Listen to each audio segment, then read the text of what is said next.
Folks, earlier today I had a question from a subscriber, and I'm going to jump right into the questions. I think it's pretty cool what he's asking here. It says, "Hey Tony, been watching your GoPro videos on YouTube. They're very helpful. Thanks for putting them up. I'm a fan." Thank you, Robert. I wanted to ask you a couple specific questions for which I haven't found a definitive answer. I've found ways to achieve them, but just not sure if it's the best practice. I shot a lot of videos on the GoPro Hero3 Black at 1440 resolution, 50 frames per second. 1. Converting GoPro 1440 to 1080. How do you recommend doing this? 1440 doesn't play back well on computers, video lags, then audio video goes out of sync on most video players. Interesting, okay? I've not experienced that. Per suggestions on Adobe forums, I've been creating a new sequence, AVC HD 1080p 50, then dragging and dropping a 1440 video and letting Premiere do the converting for me. Are there better ways of doing this? Number 2, exporting these said converted files. I've been clicking export sequence, then checking the match sequence checkbox, and then the maximum render quality checkbox. This defaults to a MPEG-1, and the file sizes are usually 3 to 4 times the original 1440 video size. Do you have better ways of exporting videos? I do. Increasing specific audio in a particular part. I had shot all the videos with the GoPro in a waterproof case, even though I was never underwater, mainly because it wasn't my GoPro and I didn't want to scratch damage it. As a result, however, my voice in a lot of the video journals I took isn't loud because the microphone is enclosed.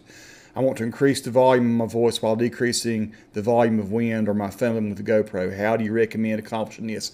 We'll try. I'll show you some good examples of something I've done just recently. So let's just jump right into it. First of all, I have a little bit of video here. I've just been posting some videos of a hike I did with my buddy Jamie Griffin down into Linville Gorge. And so I'm looking here at a piece of 1080p video. I'm just going to tilt into it so you can see. And I've got a little bit of it selected here. You see us climbing over some rocks. This may be some video that's already been rendered out, so it might be a little lower resolution than what I usually deal with. Now, for those of you who want to criticize the fact I'm not using Snagit to capture this, I'm actually using a camera that's sitting over here and we're looking kind of crossways at the screen.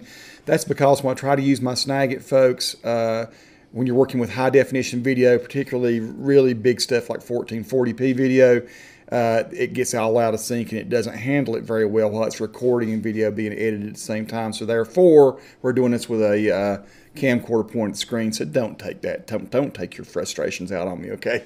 It's all for the best. So I'm going to tilt back out of this. I also shot a bit of 1440p video that I have here, and it's just me driving down the road today.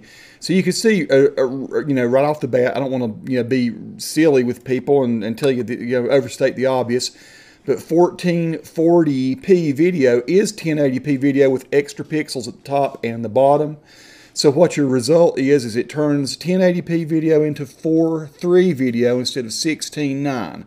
So just in case there are a few people that don't know what that means exactly, we're used to seeing 16:9 right now, okay? I'm going to show it on the screen here with my fingers. In other words, what that means is if you mathematically figure this out, for every 9 feet or 9 inches or whatever, it's 16 feet or 16 inches this way, 9 and 16. And why would they pick 9 and 16? Well, because mathematically that is, without a fraction being used, that is the nearest ratio, is 16:9. And who came up with 16:9 video? I do not know the history of that, so I don't know. But suffice it to say, we're used to on our high definition television stuff now, and on most of our big screen computer monitors and stuff, we're used to seeing 16:9 video. The old school video we used to see was 4:3. And so what happens is now if we were to measure this, we'd see for every 3 feet this way, we got 4 feet this way, or for every 3 inches this way, we got 4 inches this way. So it's a 4:3 aspect. So why in the world would GoPro offer 4:3 in a 1080p format? I say 1080p, it's 1440, but 1920 pixels wide. This is 1920 pixels wide, and this is 1920 pixels wide. It's the same width, just different height. More pixels in this piece of video. And the only thing I can figure is, because let's face it, we don't see much 4:3 video out in the real world anymore. The only thing I can figure is that because it's an action cam, and sometimes you want to be able, for instance, let's say you're surfing. I know that originally the GoPros were developed by a guy surfing, right? Is his name Woodman, I believe, is the guy that came up with this. I'm sorry if I can't remember the history. But he liked to surf, and so I think he wanted to be able to see his board and the waves and the sky and everything. And that brings me to why I use this piece of video here as my example, where Jamie and I, that's Jamie walking in front of me. One of the things I wanted to show was a person had asked what the trail was like, and what's it like going down into the gorge, what's the fastest way to get down there. And I wanted them to be able to see how rugged the trail was. I picked a piece of video here where there's some rocks. You see, I'm going to kind of turn the volume down a little bit on this so you don't have to hear us talking.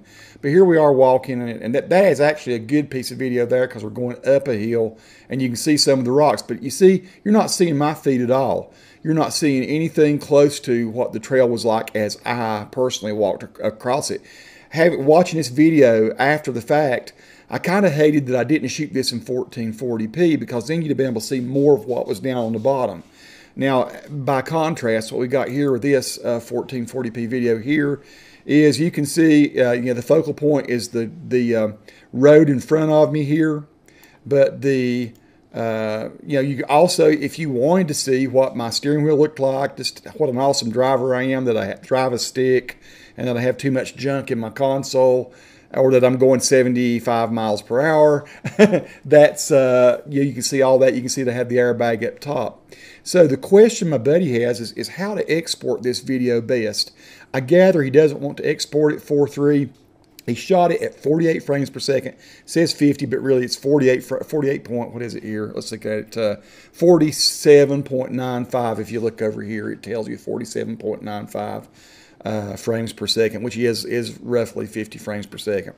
That's what we mostly call it. So if he doesn't want to export it 4:3 to YouTube or Vimeo or whatever, and I understand why you don't, you're just not used to seeing it that way. And although YouTube will accept 4:3 video, you could upload your 1440 if it's going to YouTube at least. Don't know about Vimeo, but you can export that and it will accept it and it will play it back if they have the right kind of screen to play it, like a Retina screen for a Mac.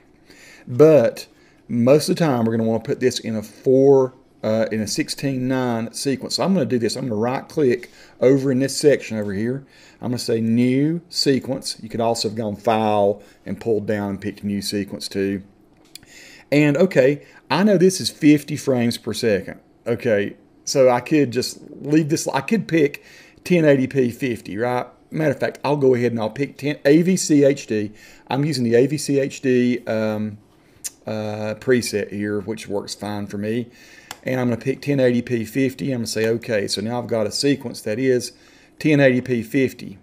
Now, so it's 1080 this way. It's 1920 this way. We're going to be putting 1440 by 1920 into it. So I'm using the CC 2014 version of Premiere. I'm going to go ahead and pull this piece of video that I've got here down into the timeline. So there we go. And it says, of course, the new versions of the CC and 2014 versions, I believe, are maybe the only ones, the newest ones. It asked me, do I want to change my sequence settings? I'm going to say keep existing settings. I want to pull this 1440p video into 1920 by 1080p type video. So I'm going to say keep existing settings. And so now what we see over here in my program is we see that totally cropped, right? So we see now that the top part where the airbag up here is, where it's talking about airbagging down here, where you can see where my stick shift is, that's been cropped away because we have the taller video in the less tall sequence. So how do you want to export this? Well, you've got the same width. If you look here, you can see if I pull these things side by side and get them framed up exactly about the same, you can see we have exactly the same width. We're seeing the same amount. Should be on either side of the wind. It might be that I've got this set a little different here. Let's go back to the very beginning. Now you'll see they're exactly the same because I'm in the same place. I just got it cropped differently. So here we can see the gear shift. Here we can't. Here we can see the airbags. Here we can't. I like shooting in 1440p sometimes because it gives me an option to do some things with the video without having to look through a viewfinder, right? So the times when I usually shoot in 1440p, it's because I want to be able to reframe the video up or down. You know, I know usually because GoPro shoot a very nice wide field of view that I don't generally need to worry about what's left or right, but sometimes I do have to worry about what's up and down. So let's say that I wanted to see that I'm driving a stick here. and I want to be able to see my hands a little bit better. I'm going to click on the video clip that I have down here. I'm going to maybe zoom in on it by pulling this little gray bar in a little bit so you can pull it in and out. And so I've clicked on the piece of video. I'm going to go up here under Effects Control, okay, and I'm going to go to Motion. There's a little triangle here beside Motion. I'm going to click on it, twirl it down, and I've got Position and Scale. So if I want to reposition this video so that I can see where the shift is, the gear shift, I'm going to go to the little one on the right here, the 540p, which controls the up and down.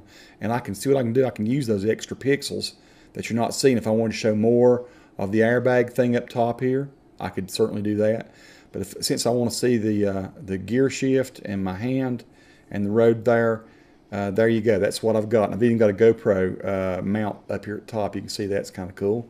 So here I'm going down 485. I've reframed this video. If I hit play, I should be seeing, you know, the video framed the way I want to see this video.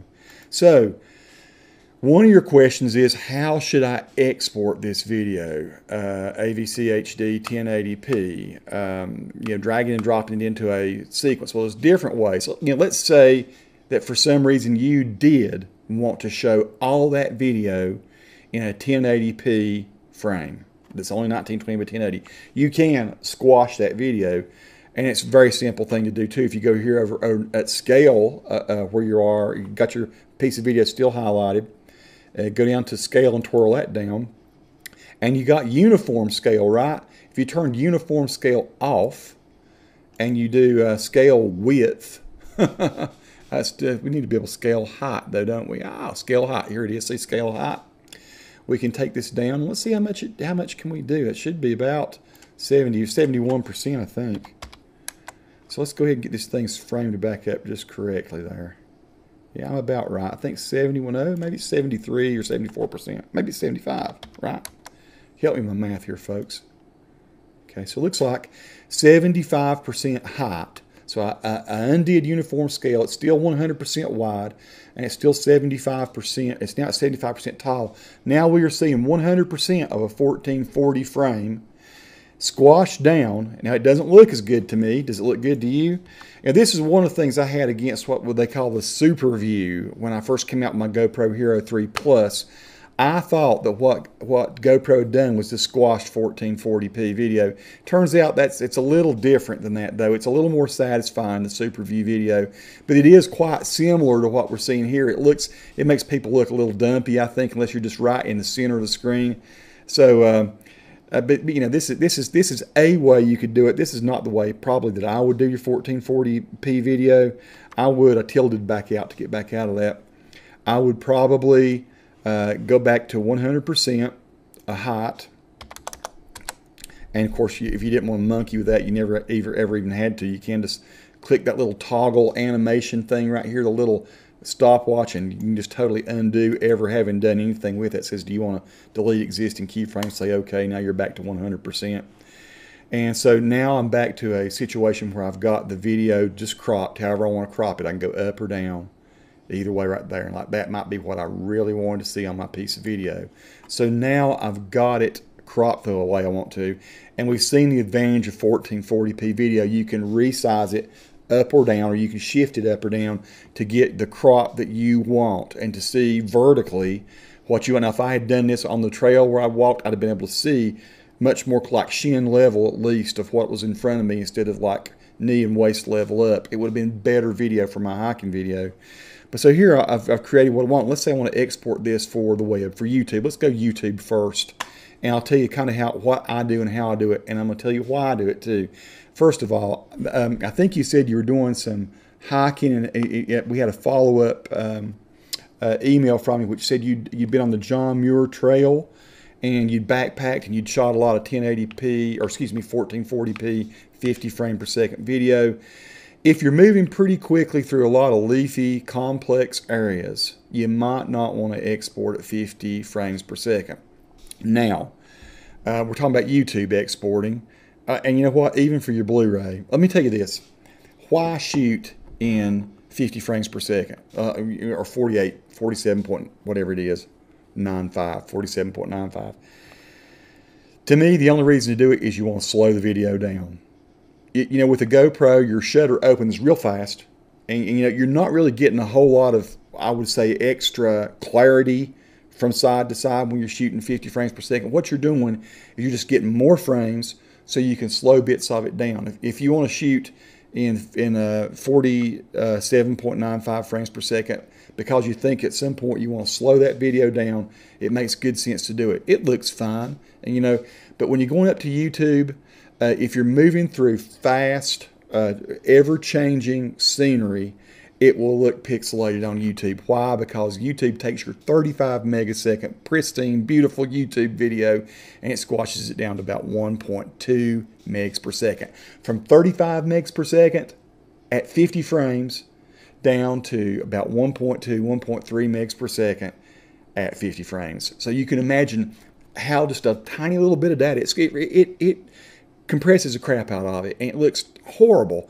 And the more leaves you got, and the more your complex your movements are. Like this car right here is actually, would probably render out pretty good at higher frame rate, because the only thing changing much is this little bit of stuff outside here. The rest of this is kind of staying very stable, so it probably would render out pretty well. But if I were moving through the woods, rocks and trees and stuff like what I got here with Jamie's video where we're hiking and we're going through complicated jungly looking stuff, then it really over compresses the video and it does not look good, and you're going to be unsatisfied with it unless you do this trick, which is my trick. If I shoot at 50 frames per second and I'm on hiking, I am going to go down to 24 frames per second when I export. What, man? You're killing all? Oh, you're taking all my frames away? No, listen. For century or more, or at least many decades, you're used to seeing 24 frames per second. All your action flicks, all your Fast and Furious, and all your, Matrix and Lord of the Rings and all that, and until The Hobbit. You know, The Hobbit is shooting at 48 frames per second. But almost every action flick you've ever seen has been shot at 24 frames per second. So 24 frames per second is plenty to fool the eye to think you're seeing smooth video. And since you're half the frame rate, you know, YouTube is going to render out your video a lot better because there's more data going into each frame. Instead of 1.2 or 1.3 megs per second divided up into 50 frames, it's going to be divided up into 24 or 48 frames and 24. So I would export for YouTube, and honestly for Blu-ray as well, since you're used to seeing it anyway. You're used to seeing 24 frame per second video from your Blu-rays, okay? Seriously, almost every movie, if you sit there and you go frame by frame through your Blu-ray, you're going to see it's 24 frames. You count every second, it'll be 24 frames. Okay, so here's what I do. So I have my sequence. I've edited the way, I've reframed my video the way I want it. I want to export this video, and I've got 11 seconds of video, so it's going to render out pretty quick. So I'm going to say, I'm going over to File. I'm going to say Export Media, and you said you got MPEG-1 video. Don't do that. Go to the H.264 codec up here at the top. MPEG-1's been around a long time. MPEG-2, all these various different. Yeah, it's a long time. About maybe 8 or 9, maybe 10, maybe as much as 10 years ago, the H.264 codec came out. It is a MPEG-4 codec, and it is superior for now. I mean, there are some new codecs that stands for code decode. Code to encode the video and squash it down, decode to blow it back up again or uncompress it. These things work kind of like WinZip. You know how you take say you got a folder, it's got a bunch of stuff in it, Word files and pictures and stuff, and you want to squash it down and email it to somebody. You might take a 10 meg folder, run it through WinZip, and it becomes 6.2 megs. You see it gets over to the other side. He opens it up, and it opens back up, and it's 10 megs on that side. That's kind of what a codec is. It squashes it, and then it also lets it out. Well, you know, at a higher rate.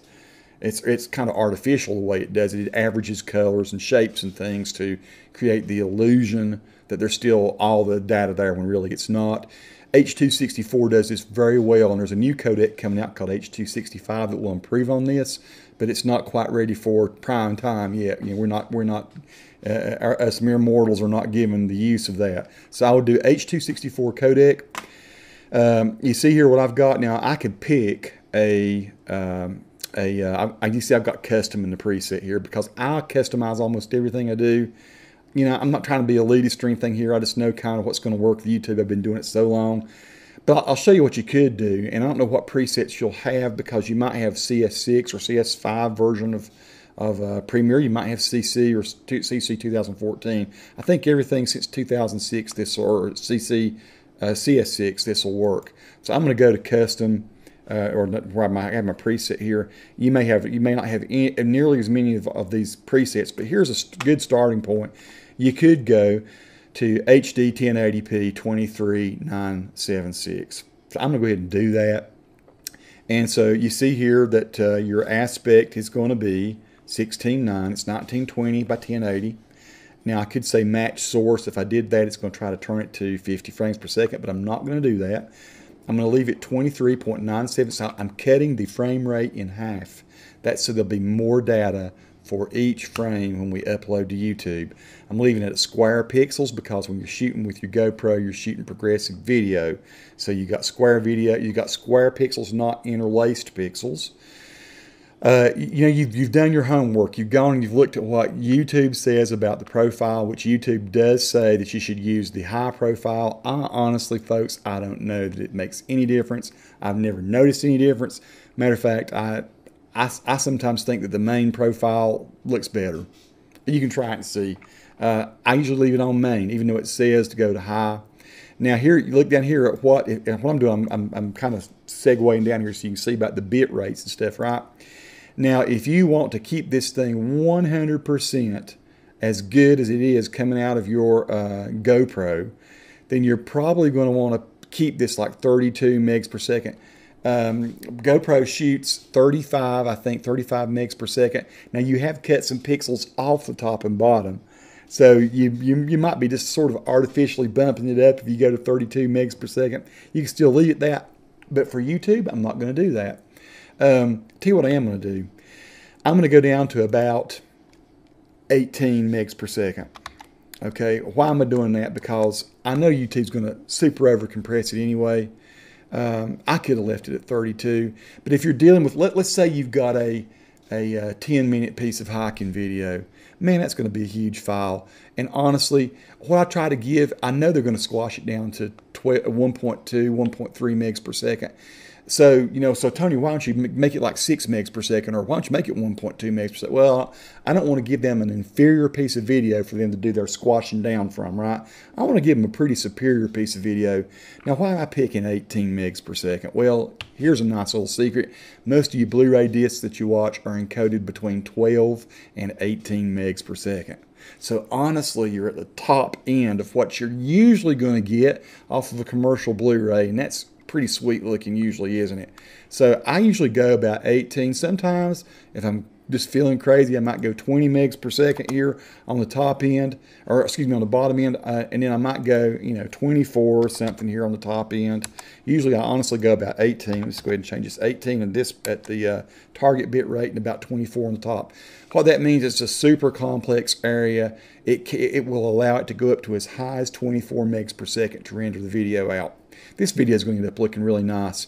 So I'm going to send it to some place that's the right place, and I'm getting ready to send it to the wrong folder. So let's go into, I got my thing called 1440p video editing. I'm going to say save. So here we go. This will be for YouTube. So we're going to call it, we're going to say save. And okay, as far as the audio goes, I'm not monkey with the audio, and one of the things you asked about was audio. But I'm going to leave it pretty high. 192 kilobytes per second usually is at least what I do. Sometimes I want to sound really good, I will go ahead and pick 320 kilobytes per second. It's like an MP3 type encoding there for audio. I'm going to go ahead and export this, and then we're going to address your question about the audio. And I'll do that with another piece of the hiking video over here. It's not going to take long for this to render out. We see here we got just a few seconds, and we'll actually preview this piece of video. Okay. So there we go, and I may just bring this piece of video in and play it from here, or I could play it in when I go to mix down this video with my editing. Let me just go grab that and take a peep at it.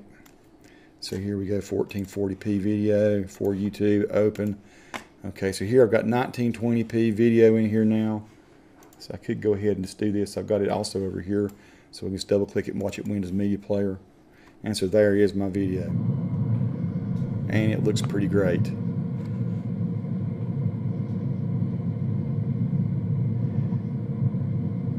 And so that's what, 5:45 in the afternoon, coming back from Charlotte on 485 looks like. So you see it looks great. You've not lost any quality. You're about 18 megs per second. You can put that up on YouTube, that's going to look good. So what would I do differently if I'm going to export for a Blu-ray? Not really much. I mean, if you want to go ahead and export it, say 24 megs per second on the bottom end, maybe 30 on the top end, you could do that. Your Vimeo is going to accept it just as well, the 18 to 24. I mean, you can't, if you're going through like this, which is very simplistic type video, and you want to save space on your hard drive, you could probably go as low as 11 or 12 megs per second on the low end, and maybe 16, 18 megs on the high end. It's going to look great. And yes, Vimeo is going to look better than YouTube because it does compress at a lower rate than YouTube does. Let's address your issue though about audio and making that a little louder, okay? So let's go and find a piece of a video where I know I sound bad. Let me go ahead and pull this in a little bit, maybe from another place here. We're going to do this whole Linville Files thing again. Here I am on Jamie. We've got some Hero3 Plus video here. Okay, let's see. This might be a good video here to use. Okay, here my buddy Jamie's going to give us an example of some fishing. I think some fishing tips and stuff here. I'm going to turn the audio up a little bit so we can just hear how low I sound on it. Okay, actually this is good. This is Jamie talking, and I do have my GoPro inside this thing. It was all locked up, and that is a waterproof. I'm on a little one of the little Go poles from Sandmark. I love this thing, and so I had it inside this so I could do some underwater stuff as well. And so you're not hearing him very clearly. You're hearing him muffled, which is what you probably heard on your trail video. It was totally recording with the mics all enclosed inside the box. But we can still hear Jamie. He just doesn't sound very good, does he? Let's just play it again.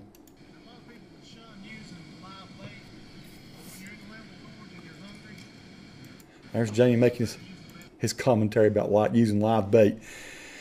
Okay, so we want that to sound better. Let's go ahead and take that little bit of video. I'm going to mark an out point here. I'm going to pull this down onto the timeline, or onto the sequence. And so right quickly we can see if I pull this little, if I go here to right underneath, anywhere here along A1, audio 1, and get right there, it turns into a little thing where I can pull it and I can see the wave. Now look here at the wave from my car. See how much audio this is because I shot with it not inside the plastic thing. Here's where I'm shooting Jamie and everything's inside the plastic thing. Believe me, it was loud there because Linville Falls was right behind him, and so the water's rushing around. He's talking pretty loud, but look at this. We got nothing. A couple ways you could do this. I would say right click on it, go to audio gain, and maybe do a normalize. You could say normalize peak to 0 decibels. So that's the one next to the bottom. Say OK, and let's see what happens. So now, even though we don't have real good recording, we've got the best that we can get probably from that. I'm going to hit play. Let's see what Jamie sounds like now. Worms and some corn. And a lot of people would shun using live bait, but when you're in the Linville Gorge and you're hungry. So I'll tell you what you lose usually when you record from inside the plastic case. You lose your low end. You see Jamie sounds pretty trebly. I actually had another microphone. I had a microphone on him, pinned to him. So if you watch his video, it sounds more like what we got over here in this other example. Let's see the hike down here. So you listen to Jamie talk as a... Still living. Yeah, still alive. I'm halfway around it. That's unreal. You tree hugger? A tree hugger. I am a tree hugger. So there's Jamie admitting to be a tree hugger, but you see how much better it sounds with a mic pinned to him. Now, you also mentioned you know, when I was walking around and recording with this, I was bumping into leaves and stuff. I was hearing, you know, the fidgets of my hand and stuff like that. The only way I know to get rid of that is to go and minimize those little bits if it's really aggravating. So, you know, let's say that I had a place like that, and I probably could find some of that on this video. I don't know. Maybe a squirrel living in there or something. I doubt it. Oh, did you hear me right there? Did you hear me messing with that? That's where I'm turning my camera upside down. You can hear me, you know, right there. Listen to that again one more time. That's some kind of little rat hole down there. Got maybe a squirrel living in there or something. I doubt it. Okay. So you are hearing some of me fidgeting with my GoPro. Okay, so that sounds kind of funny when I say it that way. But so there we go. And some kind of little rat hole down there. Got maybe a squirrel living in there or something. Like you see those little areas here. If you look real close, I hope you can see this. I'll zoom in a little bit so we can see it better. You see those little spikes there? That's me making those pops and clicks, messing with the pole. Now what you can do if you want to, you can zoom in here and you can minimize those little things. You can select, you can hit your C key and you can cut the audio in these little places. And say V. I'm going to do this. I'm going to right click on both of those. And I'm going to say audio gain. I'm going to say minus 10. And now I should, and here's another one it looks like. Yep, sure enough. So I'm going to do a C again. I'll click that one and that one. Now this is just happening over the space of one frame. So you may be able to do it and people not even notice it. I'm going to say audio gain minus 12 or something like that. So what I'm doing, I'm just bumping it down a little bit. Let's listen to what this sounds like. In there or something, I doubt it. Okay, it's less than it was. Let's do it a little bit more. Audio gain. Let's say instead of minus 6.9, okay, I somehow did that way. Let's do this again. Let's say minus 20. I don't care. Let's knock it way down. Audio gain. I don't know why I didn't do that. Minus 20. Boom. Let's see this now. Living in there or something, I doubt it. Okay, so what I've done is I went and I took about 20 decibels out of my little part there where I'm fidgeting. So the only way I know to get rid of that, now you could take it into Audition, you could do some little pop filters and stuff. Maybe I'll do a different tutorial on that, and that could actually help with this. But for me, a lot of times what I've done, when I'm interviewing people, and they'll do what I just did right there, I make a little smack with their mouth, and it's real annoying. So a lot of times I'll take and I'll clip those little pieces of audio, just those little couple frames here and there, and bump the gain way down on it so you don't hear it, and get rid of those little pops and clicks from their mouth smacking and stuff. So this all works. Try it and see. Try it with your video, and hopefully it'll help. And if I need to do that tutorial with Adobe Audition, getting pops and clicks and stuff out, we can do that as well. But this will get you good ways toward what you're wanting to do with Premiere Pro. It's awesome that you shot your video in 48 frames per second, 1440p. That's not what I don't shoot very often in it, but for a trail video, I can certainly see the advantages of doing that. You can either squash your video to do everything if you don't mind everything looking a little squatty. You can reframe. You can certainly boost the audio. You're just going to be, that's shot inside the plastic case. You're just going to lose a lot of your bass, your thickness, but still you'll be able to hear what you say at least. So hopefully this has helped. I know it's been a lengthy video, but it's a little bit strange. You ask a lot of questions there, and I liked it. I liked the questions. 1440p, it's one of those kind of mysteries. I wondered when it first came out, why did they even do it? I do get it now. Hopefully you do. Hopefully this has helped, folks. If you got any questions, please go ahead and ask. If you're an expert beyond my level, and certainly I know there are plenty of people out there that are, please share your expertise as well in the comments below. Peace, everyone. Thanks for watching.